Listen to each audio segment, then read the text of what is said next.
आज कचहरी में सबसे पहली पेशी में हम और आप दिल से दिल की बात करेंगे। दिल से दिल की बात में हम आपसे आज पूछ रहे हैं कि भाई साहब या बहन जी, आप रोज की जिंदगी में क्या क्या करते हैं? खाना खाते हैं, खाते होंगे, लाजमी है। सांस लेते हैं, पानी पीते हैं, नौकरी कामकाज के सिलसिले में यहां वहां जाते हैं, ठीक है ना। लेकिन अब जरा आप सोचिए कि काम करते करते अगर आप पे काम में थोड़ी गड़बड़ी हो जाए तो मुंह से क्या निकलता है? या मान लो आप दफ्तर जा रहे हो, आजकल तो खूब बरसात हो रही है, इस बरसात के महीने में अगर ट्रैफिक दिख जाए और लेट हो रहा हो, आपको पता हो कि बॉस डांटेगा, तो आपके मुंह से क्या निकलता है? इसी भीड़ में अगर आपने गाड़ी को हल्का सा किसी ने डेंट दे दिया तो शीशा निकालकर मुंह से सबसे पहले क्या निकलता है? गाली निकलती है ना। हाँ चलिए ठीक है, रोजमर्रा से आगे बढ़ जाते हैं, स्पेशल डेज की बात कर लेते हैं। आप किसी बारात में गए, दूर गए, खाना बेस्वाद मिला, भूखे थे आप, रेस्टोरेंट में लंबी लाइन थी, पेट्रोल पंप पर भीड़ थी, या मान लीजिए चलिए इंडिया का मैच चल रहा था और इंडिया मैच हार गई, मुंह से क्या निकलता है? वो पहला लफ्ज जो हमारी और आपकी जीभ पर चढ़ता है वो है गाली। अपने जिगरी दोस्त के साथ मान लो आप किसी डेट पर गए हो, माहौल बनाया हो, लेकिन तभी घर में कोई रिश्तेदार आ गया या कोई काम आपको दे दिया गया, तो जो मन में गुस्सा आता है और उसके बाद गुस्से से मुंह से निकलता है वो होता है गाली। ऐसे सैकड़ों बातें हैं जो हमारी रोज की जिंदगी में गालियों के साथ जुड़ती हैं।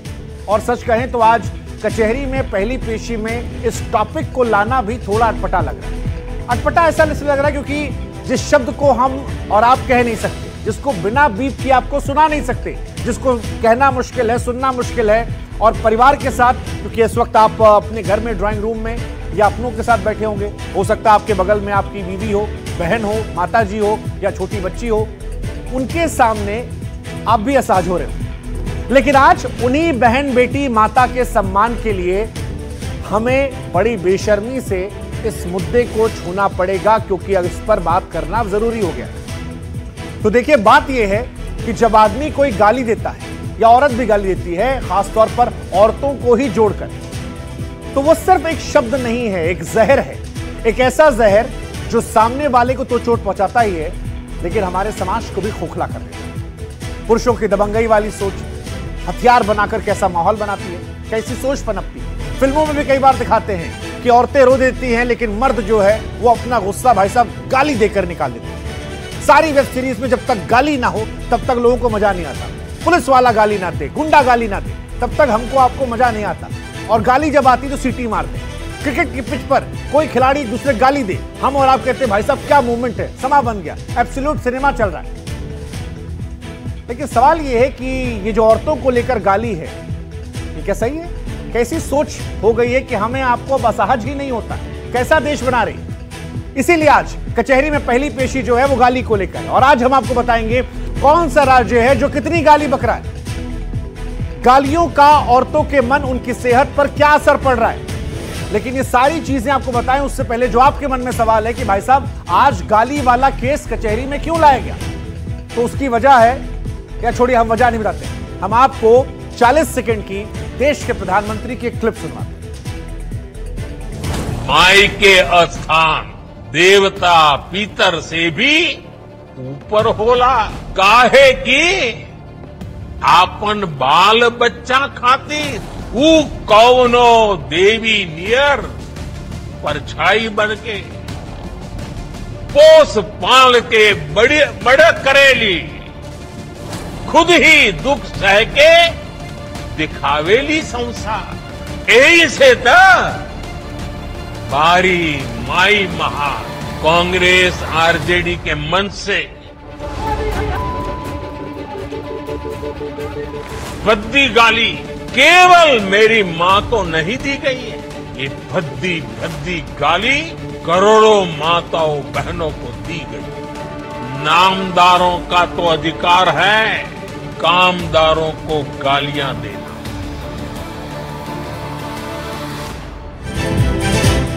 अब कुछ महानुभाव इसको देखकर भी कहेंगे भाग, हाँ उसके आगे वो सब बोल सकते हैं, और ये हमारे देश में बहुत नॉर्मल हो गया है बात बात पर गाली देना। दरअसल जो वीडियो हमने आपको सुनाया वो प्रधानमंत्री मोदी का था, जो बिहार की जनता से सीधा संवाद कर रहे थे। वीडियो कॉन्फ्रेंसिंग के जरिए बात हो रही थी जनभागीदारी की, योजनाओं की, बिहार चुनाव को लेकर तैयारियों की। लेकिन चुनावी सभा के आखिर में प्रधानमंत्री उस मुद्दे पर गए जो बिहार की पॉलिटिक्स में फिलहाल सेंटर पॉइंट बन गया है। कुछ दिन पहले दरभंगा में कांग्रेस की रैली में प्रधानमंत्री मोदी की मां को गाली दी गई थी। 27 अगस्त की घटना थी, मामला तूल पकड़ा।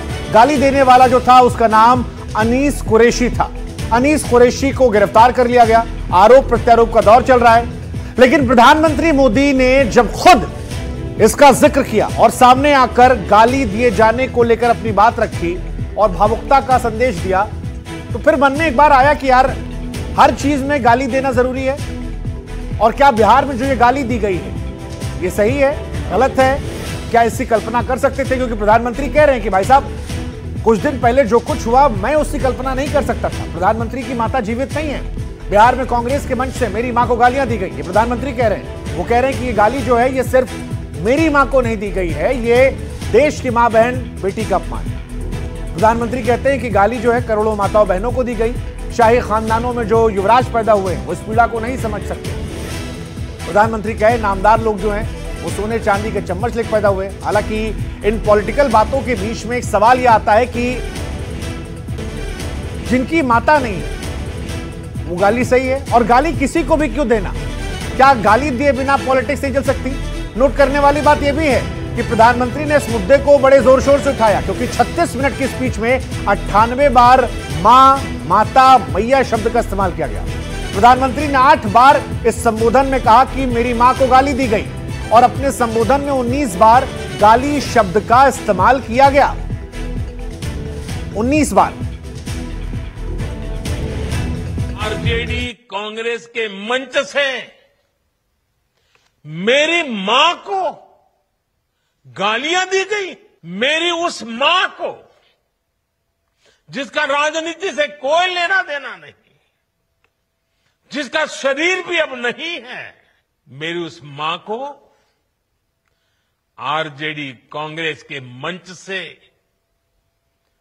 भद्दी भद्दी गालियां दी गई। क्या गुना? उस मां का क्या गुना जैसे भद्दी गालियां सुना दी जाए? कांग्रेस आरजेडी के मंच से गाली, भद्दी गाली केवल मेरी मां को नहीं दी गई है, ये भद्दी भद्दी गाली करोड़ों माताओं बहनों को दी गई है। मेरी स्वर्गीय मां को जिसका शरीर नहीं रहा है, जिसका राजनीति से कोई लेना देना नहीं है, ऐसी मेरी स्वर्गीय मां को भी अपने मंच से गालियां दिलवाने लगे हैं। नामदारों का तो अधिकार है कामदारों को गालियां देना। माताएं बहनें, आप भी सुना होगा, आपके भी कान पे पड़ा होगा कि मुझे भी इन्होंने कैसी कैसी गालियां नहीं दी। मां को गाली देने वाली सोच, बहन को गाली देने वाली सोच महिलाओं को कमजोर समझती है। अच्छा, हमारे देश की सबसे बड़ी समस्या यह है कि नई पीढ़ी में खासतौर पर मां बहन की गाली को बड़े नॉर्मल तरीके से लोग लेते हैं। कई लोग कूल लगने के चक्कर में भी गाली देते हैं। लेकिन जब नेता गाली दिया तो मामला दूर तक गया। और नेता गाली इसलिए दिया क्योंकि बिहार में चुनाव होने वाला है। दरअसल बिहार में वोटर अधिकार यात्रा निकाली गई। राहुल गांधी साहब ने यात्रा निकाली और इसी यात्रा के दौरान यह गाली वाला मुद्दा जो है वो निकलकर सामने आया। मां की गाली के नाम पर 4 सितंबर को बीजेपी महिला मोर्चा ने अब बिहार बंद का ऐलान किया। हो सकता है यह पहला ऐसा चुनाव बन जाए जो मां बहन की गाली के नाम पर लड़ा जाएगा। अब यह भी हमारे देश का दुर्भाग्य है कि 2025 में हम गाली के नाम पर चुनाव लड़ेंगे। लेकिन इससे पहले भी कई अजीबोगरीब मसले हुए। कई चुनाव में अलग अलग मसले रहे। किसी चुनाव में लाडली योजना का मुद्दा चला, किसी में महिलाओं को सम्मान निधि के तौर पर आर्थिक मदद की बात की गई। इस बार हम इसलिए जिक्र कर रहे हैं, देखिए 4 योजना यहां हमने डाल दी है। अब मां बहन की गाली है तो माता और बहनों का जिक्र हो गया। तो माता बहनों ने कब कब चुनावों में इंपैक्ट डाला है और कब कब उनकी वजह से चुनाव बिल्कुल अलग हो गए। जैसे मध्य प्रदेश, आपको याद होगा, लाडली बहन योजना जो है वहां पर अपना इंपैक्ट डाली थी और फिर कई राज्यों ने इस योजना का फायदा उठाया, इस योजना के सहारे चुनाव जीता। सम्मान निधि महिलाओं को लेकर यह भी चुनाव में बड़ी इंपैक्टफुल रही है। आप जीविका दीदी की बात करेंगे, यह भी इंपैक्टफुल है। और माई बहन मान योजना, यह भी भाई साहब बड़ी इंपॉर्टेंट योजना है, क्योंकि माई बहन को लेकर बिहार में बड़े सेंसिटिव हैं लोग। यूपी बिहार में खासतौर पर कहते हैं। हालांकि देश में सभी की मां जो है उसको लेकर हर व्यक्ति को सेंसिटिव होना चाहिए और मां बहन की गाली देने वालों को बिल्कुल समाज में, सभ्य समाज में जगह नहीं मिलनी चाहिए। लेकिन इस बार चुनाव का मसला है और चुनाव में अगर ये गाली का मसला बनता है तो क्या ये जो योजनाओं में महिलाओं बहनों ने भूमिका निभाई थी वो इसमें भी जाएगी? बिहार में एनडीए ने जीविका दीदी स्कीम चलाई है जिसके महिलाओं को आजीविका के लिए 10,000 रुपए से लेकर 2 लाख रुपए दिए जाएंगे। प्रधानमंत्री ने आज इसी योजना के लिए बिहार राज्य जीविका निधि शाखा सहकारी संघ लिमिटेड का शुभारंभ किया। इस मौके पर प्रधानमंत्री ने संस्था के बैंक खाते से 105 करोड़ रुपए की राशि ट्रांसफर की। वहीं दूसरी तरफ तेजस्वी जी जो हैं वो भी माई बहन योजना का ऐलान किए। वो कहते हैं कि अगर हमारा अलायंस चुनाव जीतता है तो जो ये माई बहन योजना हम आपको दिखा रहे हैं, ये नीचे वाली यहां पर जो है, इस योजना के तहत जो महिलाएं हैं बिहार की, जो बहनें हैं बिहार की, उनके खाते में 2,500 रुपया ट्रांसफर किया जाएगा। लेकिन इन सारी योजनाओं के बीच में जब सारी पॉलिटिकल पार्टियां महिलाओं के सम्मान की बात करती हैं, महिलाओं के साथ कुछ गलत हो उसको लेकर विरोध जताती हैं, उनकी भागीदारी की बात करती है, तो सवाल यह होता है कि फिर ये गाली क्यों? सवाल यह भी होता है कि सभी दलों का महिलाओं पर फोकस क्यों है? क्या चुनावों में महिलाएं ही जीत कुंजी हैं? इससे बिहार के आंकड़े से आपको समझाने की कोशिश करते हैं। इलेक्शन कमीशन के मुताबिक बिहार में 2024 लोकसभा चुनाव में 4 करोड़ जो है वो पुरुष वोटर है। अब देखिए यहां पर हमने डाल दिया ग्राफिक, महिला वोटर पर दांव क्यों है लोकसभा चुनाव 2024 के हिसाब से? वो इसलिए है क्योंकि पुरुष मतदाता जो है वो 4.08 करोड़ है, जबकि महिला वोटर की बात की जाएगी 3.74 करोड़, 3,74 लाख से ज्यादा वोटर है। और इसके हिसाब से होता यह है कि महिलाओं इस लोकसभा चुनाव में बिहार में पुरुषों की तुलना में महिलाओं ने ज्यादा मतदान किया था। वो क्यों हम बता रहे हैं? क्योंकि जो महिलाएं वोट डालने गई थी वो 59.45% थी, लगभग 60%, 59.45% महिलाओं ने इस बार चुनाव में वोट डाला था।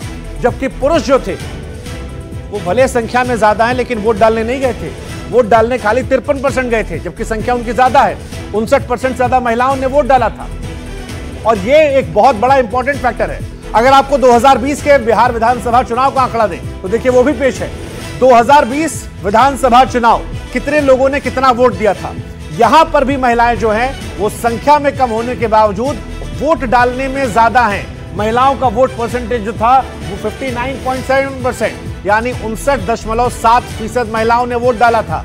जबकि हमारे पुरुषों की बात करेंगे बिहार में, जो काम करने वाले, जो बाहर रहते हैं या वो जो खा पी के टुन्न रहते हैं, वो सब मिलाकर 54.5% वोट डालने गए थे। हो सकता है नीतीश बाबू से नाराज हो कि आपने बंद कर दिया था, लेकिन जो भी है महिलाओं की भागीदारी बिहार में बढ़ चढ़कर है। 59.7% महिलाएं जो हैं वो बिहार के विधानसभा चुनाव में गई थी। और इसलिए प्रधानमंत्री मोदी ने शायद मां को गाली देने वाले मुद्दे को अब बिहार की अस्मिता से जोड़ दिया। क्या कहा है सुनवाते हैं आपको। बिहार वो धरती है जहां मातृशक्ति का सम्मान, मां का सम्मान हमेशा से सर्वोपरि रहा है। यहां गंगा मैया, कोसी मैया, गंडकी मैया, पुनपुन मैया, इन सब की पूजा होती है। छठी मैया से माफी मांगनी चाहिए। मैं बिहार के लोगों से भी कहूंगा, इस अपमान की जवाबदेही तय करवाना बिहार के हर बेटे की भी जिम्मेदारी है। आरजेडी कांग्रेस के नेता जहां भी जाएं, जिस गली, जिस शहर में जाएं, उन्हें चारों तरफ से एक आवाज सुनाई देनी चाहिए, मां को गाली नहीं सहेंगे, नहीं सहेंगे। मैं बिहार की जनता के सामने मां को गाली देने वालों से कहना चाहता हूं, मोदी तो तुम्हें एक बार माफ कर भी देगा, लेकिन भारत की धरती ने मां का अपमान कभी बर्दाश्त नहीं किया है। इसलिए आरजेडी और कांग्रेस को सात बहनी से माफी मांगनी चाहिए। अच्छा, सोचने वाली बात यह भी है कि बिहार वो राज्य है जहां पर लोग दिवाली पर कई बार घर नहीं जाते हैं, लेकिन छठी मैया के त्योहार पर जाते हैं। और उसी राज्य में जब मोदी जी की मैया को गाली दिया गया तो न जाने क्यों लोगों को याद आना शुरू हुआ कि अरे मोदी जी को तो बहुत बार गाली पड़ी, एक दो बार नहीं है।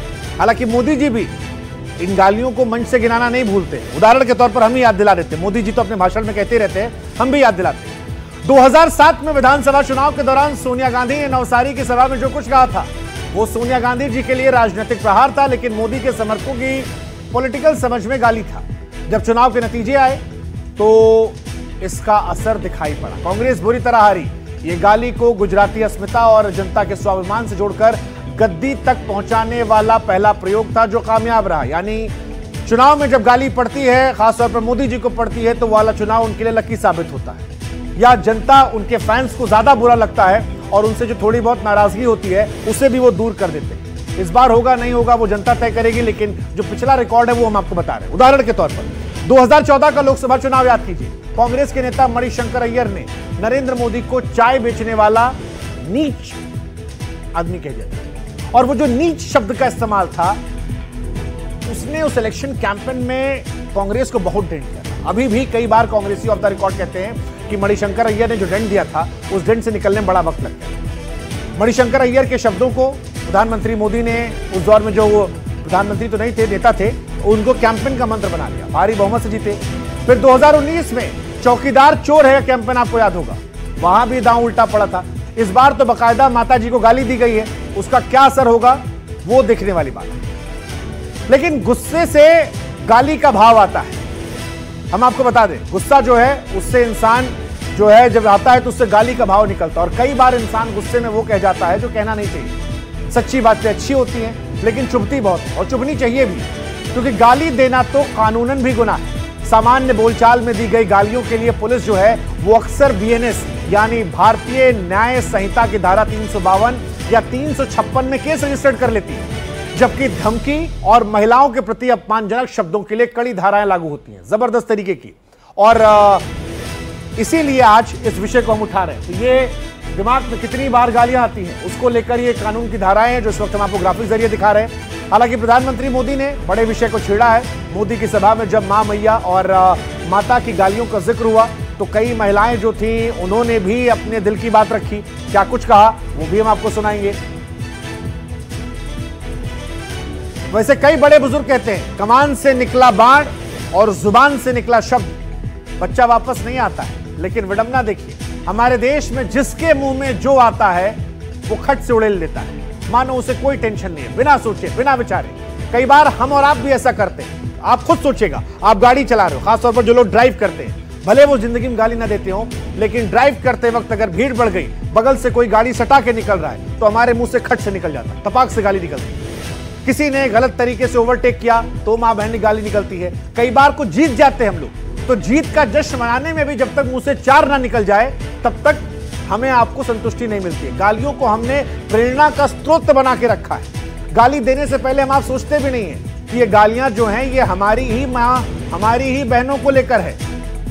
और हिंदी में गाली कुछ ज्यादा ही फील होती है, गंदी से गंदी गालियां। समाज में मां बहन बेटी के नाम पर गालियां, लेकिन क्या हमने सोचा या सोचने की कोशिश की? नहीं। हर घर में मां है, हर घर में बहन है, हर घर में बेटी है, महिलाएं होती हैं, फिर भी परिवार में कोई ना कोई सदस्य ऐसा मिलता है जो इन तीनों का अपमान करता है, और गाली सियासत के साथ सामाजिक मुद्दा भी बन जाता है। और इसीलिए आज हम चाहते हैं कि आप सोचें, क्या यह सामंतवादी मानसिकता का प्रमाण है? क्योंकि जब भी किसी को नीचा दिखाना होता है, जलील करना होता है, भड़ास निकालनी होती है, तो हम और आप गाली देते हैं। हमारे देश में एक परंपरा हो गई है कि बेटियों से हमने सम्मान को जोड़ रखा और इसीलिए गालियां दी जाती है। बार बार महिलाओं का अपमान, बार बार महिलाओं को लेकर अब शब्दों का इस्तेमाल। इसीलिए कचहरी में आज इस सोच के खिलाफ हम मुकदमा चला रहे हैं, क्योंकि सवाल सिर्फ सियासी दलों का नहीं बल्कि पूरे देश का है, घर घर का है। हम चर्चा इस बात पर कर रहे हैं कि मोदी को गाली दी गई, लेकिन हर रोज जो देश में करोड़ों गालियां दी जाती हैं, जो गालियों को हमने न्यू नॉर्मल बना रखा है, जिस पर हम और आप मुस्कुराते हैं बिना सोचे कि जब महिलाएं इन बातों को सुनती होंगी तो उन्हें कैसा महसूस होता होगा, कैसे ये पूरे परिवार को नीचा दिखाती हैं, निकृष्ट करती हैं, ये हमारा आप नहीं सोचते। और इसीलिए आज सवाल है कि हमारे समाज में ये गालियां आई कहां से? सबसे पहले कौन था जिसने ये गालियां दी, गालियां सिखाई? वो कौन था जिसने मां बहन बेटी के अपमान की बुनियाद रखी? क्योंकि गाली हमारे सनातन या हिंदुस्तान के संस्कारों का हिस्सा नहीं रही। विचारों का खोट है जो वक्त के साथ बढ़ता गया और मां बहन बेटियों को अपमान करता गया। हमारे संस्कारों में नहीं, विचारों में खोट है। रही बात गाली के जन्म की, तो बड़ी हैरानी की बात है कि पुराणों में भी गाली शब्द का उल्लेख मिलता है। अपमानजनक या कठोर शब्द जिन्हें आज हम गाली कह सकते हैं, उनका प्रयोग कई जगह पर हुआ है। ये शब्द अक्सर किसी को श्राप देने, अपमानित करने या फिर क्रोध व्यक्त करने के लिए किए जाते हैं। कैसे, वो भी बताएंगे। उदाहरण के तौर पर महाभारत में शिशुपाल ने भगवान श्री कृष्ण को 100 से अधिक अपशब्द कहे थे। इन अपशब्दों को ही गाली के तौर पर देखा गया। श्री कृष्ण ने शिशुपाल की बुआ को दिए गए वचन के कारण उसके 100 अपराधों को क्षमा कर दिया। लेकिन जब अपशब्दों की संख्या 101 हो गई तो भगवान ने अपना सुदर्शन चक्र निकाला और फिर इनका थैंक यू सो मच हो गया। ये घटना जो है ये पुराणों में जिक्र है और अतीत से लेकर वर्तमान में अगर हम झांकें तो ये मालूम होता है कि हमारे दिमाग में कितनी गालियां। गालियों पर शोध हुए पन्ने पलटे तो हरियाणा के प्रोफेसर डॉक्टर सुनील जगलान की रिसर्च कहती है कि 11 साल तक गालियों के खिलाफ गाली बंद घर अभियान चलाया। 4 शहरों के 70,000 हिंदी भाषी लोगों को सर्वे में शामिल किया और फिर जो रिपोर्ट के नतीजे आए वो चौंकाने वाले। दिल्ली में 80% लोग ऐसे हैं जो रोजमर्रा की बातचीत में शब्दों का इस्तेमाल करते हैं। और आपने भी सुना होगा, मैं दिल्ली से हूं। हाँ, वही बेन स्टोक्स जो इंग्लैंड में खेलते हैं, जिनको हिंदी में इस्तेमाल करके लोग बोलते रहते हैं। इन आंकड़ों के साथ दिल्ली अब शब्द कहने में टॉप पर है। दूसरे नंबर पर हमारे पंजाबी भाई हैं। 78% पुरुष जो है पंजाब में आम बोलचाल भाषा में गालियों का, अभद्र शब्दों का इस्तेमाल करते हैं। उसके बाद सबसे बड़ा उत्तर प्रदेश, हमारा उत्तर प्रदेश। उत्तर प्रदेश के 74% पुरुष जो है वो बातचीत में गालियों का इस्तेमाल करते हैं। बिहार भी कहीं पीछे नहीं है भाई साहब। नौकरी, रोजगार, स्वास्थ्य, यहां सब में भले बिहार पीछे हो, लेकिन जब बात गाली की है तो बिहारियों का भी खून जबरदस्त खौलता है। 74% पुरुष जो है वो बिहार में बात बात में गाली देते हैं। हालांकि उनके यहां गाली नहीं होती, उनके यहां गरियाना कहते हैं हिंदी में। सिर्फ पुरुष ही गाली गलौज करते हैं ऐसा भी नहीं है। इस सर्वे में पाया गया तकरीबन 30% महिलाएं और लड़कियां जो हैं वो भी गाली गलौज करती हैं। अभी बड़ी हैरान करने वाली बात है कि 70-75% लोग नॉर्मल बातचीत नहीं कर सकते, वो सहज संवाद नहीं कर सकते जब तक उनके मुंह से गाली, या बिहार की भाषा में कहें कि जब तक गरियाएंगे नहीं तब तक उनको फील नहीं आता। और इसी फील के चक्कर में वो गाली देते रहते हैं। और गाली देने वालों की एक और विशेषता है, वो अंग्रेजी में फील नहीं करते, वो हिंदी में फील करते हैं।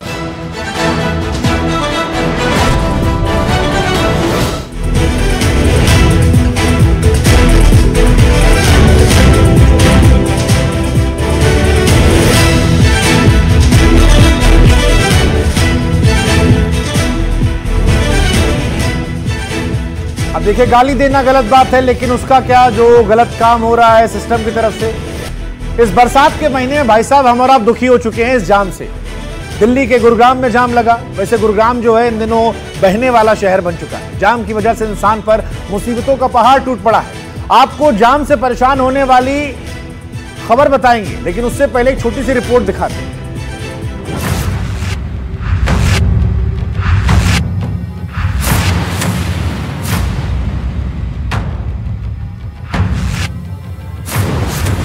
दिल्ली हो या गुरुग्राम, बारिश ने लगाया महाजाम।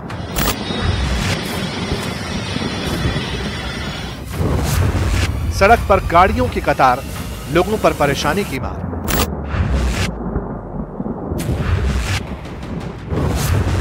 बरसात से शहर लॉक, जल भराव से रास्ते ब्लॉक। जिस बारिश को होते हुए देख लोग पहले खुश हुआ करते थे, अब वही बारिश लोगों के माथे पर चिंता की लकीर खींच रही है। और उसकी वजह है ये तस्वीर। गुरुग्राम में लगा ये जाम बताने के लिए काफी है कि कैसे कुछ ही घंटे की बारिश हमारे शहरों को अपने कब्जे में ले लेती है। 10-10 किलोमीटर तक का जाम लग जाता है। दूर दूर तक गाड़ियों की लाइट्स नजर आती हैं। आम सड़कें तो छोड़िए, नेशनल हाईवे भी गाड़ियों के गैराज की तरह दिखने लगते हैं, जिस पर खड़ी गाड़ियां और उसमें बैठे लोग बस किसी तरह अपने घर पहुंचना चाहते हैं। लेकिन बारिश है कि सड़कों पर ही घंटों गुजारने के लिए मजबूर कर देती है।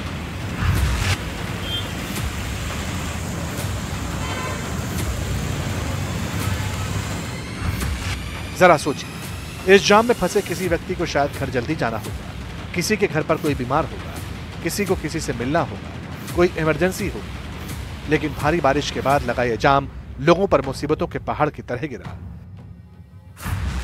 लोग घंटों सड़कों पर खड़े रहे, गाड़ियां रेंगती रहीं, हॉर्न बजते रहे, लेकिन जाम ने खुलने का नाम नहीं लिया। हालात ऐसे थे कि जिस गुरुग्राम में रोज आप 1 मिनट में 1 किलोमीटर दूरी तय करते थे, उसी गुरुग्राम में महाजाम की वजह से 3 किलोमीटर तय करने में 5 घंटे का वक्त लग गया। हालात ये है कि बारिश के अलर्ट को देखते हुए प्रशासन ने सतर्क रहने की सलाह तो दी, लेकिन लोग अभी भी परेशान हैं कि आखिर जिन रास्तों पर पानी भरा है उन रास्तों से दफ्तर कैसे जाएं।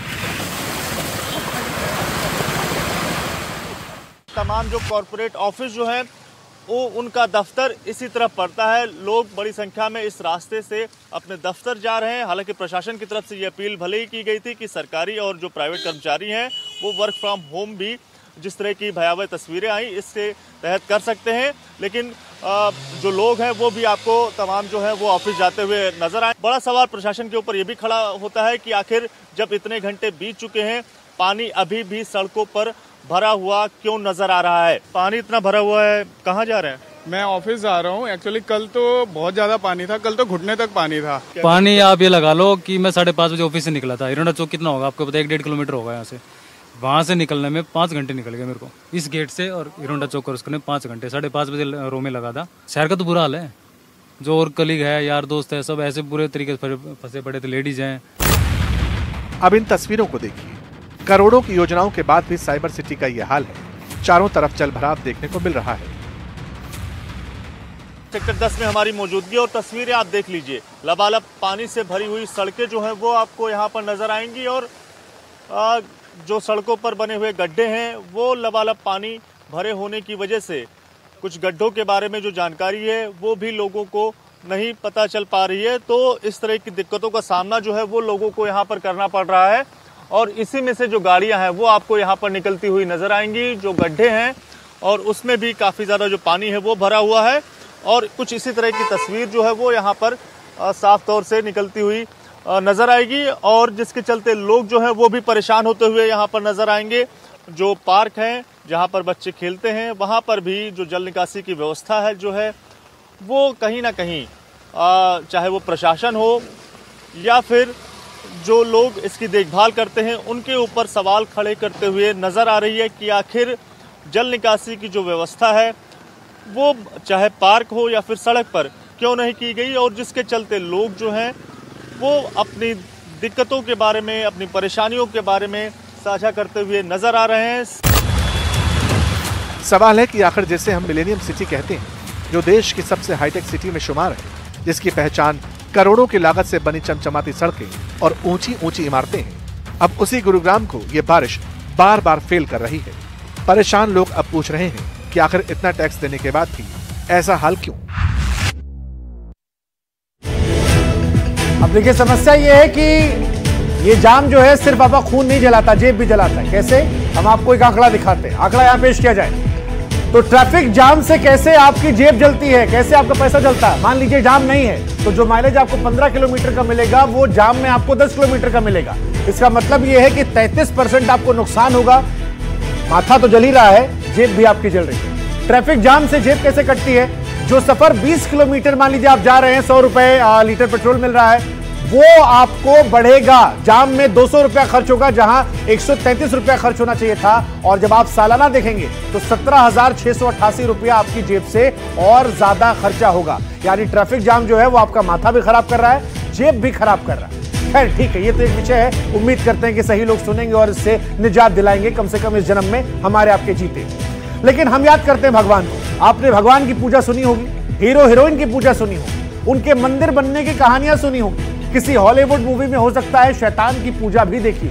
लेकिन अगर मैं आपसे कहूं कि रियल लाइफ से निकलकर रियल लाइफ में भी शैतान की पूजा होती है, वो जो राज पिक्चर में डायलॉग था, अगर आप भगवान को मानते हैं तो शैतान को ही मानना होगा, वो रियल लाइफ में भी हो रहा है। नहीं मान रहे ना आप? हम बताते हैं आपको। हमारे देश में ऐसा हो रहा है। हमारे देश में एक राज्य है जहां शैतानों की पूजा हो रही है और ये राज्य है नागालैंड।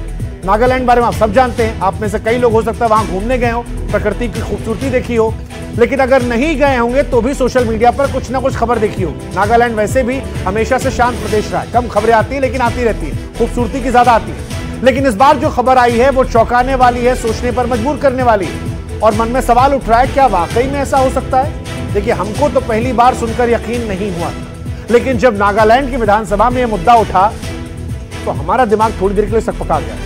दरअसल नागालैंड विधानसभा में शैतानी पूजा पर प्रतिबंध को लेकर मांग उठी और इसे रोकने के लिए बाकायदा कानून बनाने की बात कही गई। अब आपको बताएंगे कि आखिर शैतानी पूजा है क्या, लेकिन उससे पहले ही जानिए कि आखिर यह मामला उठा कहां। तो हुआ यूं कि नागा पीपल फ्रंट के विधायक जो हैं नीनू, उन्होंने विधानसभा अध्यक्ष को पत्र लिखा और यह कहा कि एक ईसाई राज्य होने के नाते हमें अपने धर्म का पालन करना चाहिए, सर्वशक्तिमान ईश्वर के प्रति आस्थावान अनुयायी बने रहना चाहिए। ये देखकर वाकई दुख होता है कि हमारी युवा पीढ़ी खुलेआम शैतानों को पूजा कर रही है, जो हमारे धर्म, हमारे प्रभु की शिक्षाओं का घोर अनादर है। ये खबर उन अभिभावकों के लिए भी है जिन्हें नहीं मालूम कि उनके बच्चे डिजिटल मीडिया पर क्या कर रहे हैं। क्या है खबर, कौन सा वो शैतान है, किसका जिक्र है, ये सारी खबर जो आपका दिमाग खराब कर रही है, जरा सुनिए आप।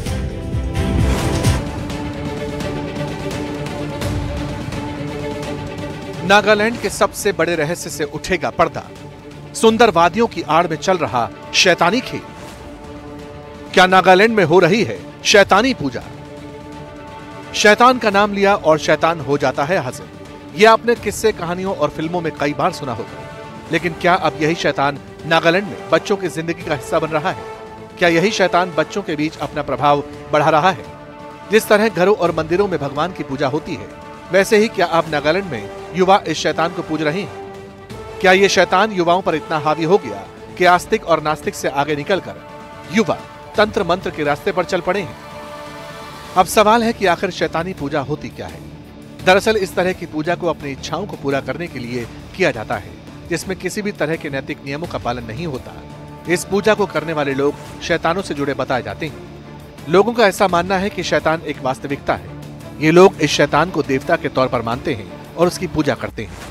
शैतानी पूजा करने वाले लोग शैतान को ईश्वरीय शक्ति का विरोधी नहीं मानते, बल्कि शैतान को मानव विद्रोह, व्यक्तिवाद और स्वतंत्र विचार का प्रतीक माना जाता है। अब सवाल है कि आखिर जो नागालैंड ईसाई बहुल राज्य है, वहां शैतानी पूजा चर्चा में क्यों है? क्योंकि शैतानी पूजा करने वाले लोग तो किसी धर्म को मानते ही नहीं हैं। दरअसल नागालैंड में शैतानी पूजा की जड़ें लगातार मजबूत हो रही हैं। ये काली शक्ति धीरे धीरे युवाओं को अपने कब्जे में जकड़ रही है।